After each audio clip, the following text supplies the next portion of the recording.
তুরস্কের পররাষ্ট্রমন্ত্রী বর্তমানে অবস্থান করছেন বাংলাদেশে। তিনি মূলত ৪টি বিষয় নিয়ে বাংলাদেশে আলোচনা করবেন। বিষয়গুলো হলো যথাক্রমে কূটনৈতিক সম্পর্ক জোরদার করা, বাণিজ্য ও বিনিয়োগ বৃদ্ধি। এরপরে হচ্ছে প্রতিরক্ষা ও কৌশলগত সহযোগিতা এবং আঞ্চলিক ও আন্তর্জাতিক বিষয়গুলি নিয়ে তিনি আলোচনা করবেন। ২০২৫ সালে তুরস্ক এবং বাংলাদেশের একটি চুক্তি হয় যে তুরস্ক বাংলাদেশে একটি ড্রোন কারখানা প্রতিষ্ঠা করবে। সেই বিষয়েও এখানে আলোচনা হবে। তুরস্কের তৈরি ড্রোন, তুরস্কের তৈরি মিসাইল, তুরস্কের সামরিক অবস্থান সম্পর্কে আমরা জানি।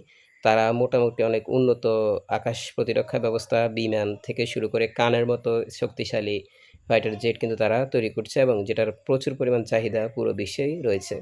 তুরস্কের সাথে যদি প্রতিরক্ষার একটা চুক্তি হয় বাংলাদেশের, পাকিস্তান সহ অন্যান্য দেশের সাথে, তাহলে বাংলাদেশ অন্তত পাশের দেশের এই হুমকি-ধমকি তারা যে বলে আমাদের দেশে তারা হিসু করে দিলে আমাদের দেশ তলিয়ে যাবে। এই বিষয়গুলো থেকে কিছুটা হলেও বাংলাদেশ নিরাপত্তা পাবে। বাংলাদেশ এমন একটি দেশ যারা কূটনৈতিক দিক থেকে অনেকটাই দুর্বলতায় অবস্থান করছে। তবে ডক্টর ইউনূসের সরকার আসার পর থেকে কূটনৈতিক দিক থেকে কিছুটা উন্নতি হয়েছে এবং সেই দ্বারা মোটামুটি বিএনপি এখন ধরে রাখছে। বাংলাদেশের এই বাংলাদেশে বাংলাদেশে বাংলাদেশে বাংলাদেশে তুরস্কের পররাষ্ট্রমন্ত্রীর এই সফর আমাদের জন্য অনেক ভালো একটি বিষয়।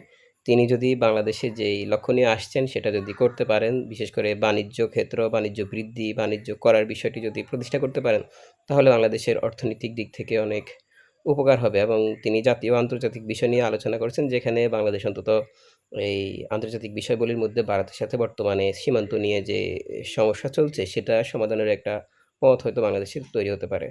তাছাড়া প্রতিরক্ষা বিষয় নিয়েও তারা বাংলাদেশের সাথে কথা বলবেন। বাংলাদেশের এই মুহূর্তে যথেষ্ট প্রতিরক্ষা দরকার।